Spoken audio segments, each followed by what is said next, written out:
Hello everyone, welcome back to our channel. In today's video, I'm gonna show you how to send from Doordash to Cashapp. It's a very simple and easy process, so just make sure to follow along. So first of all, you need to open your Doordash app and open up the menu at the bottom right corner of your mobile screen and access your account information. For your account and card category, just select Move Money. After selecting Move Money, click on See Bank Details. And within the See Bank Details, you will be able to see the routing number and bank account number.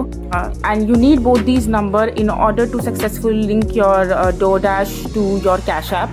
Just write down these two numbers and go back to your Cashapp application. Click on it. Here, just click on the profile icon at the top right corner of your mobile screen and just click on Link Banks and click on Link Debit Card. And then click on No Cards, and here you will need your routing number and bank number that you have copied from your Doordash to link your Cashapp to Doordash. And once you link both Doordash and Cashapp successfully, you will be able to transfer money from your Doordash to Cashapp. If you find this video to be helpful, make sure to like it, and I'll see you the next time.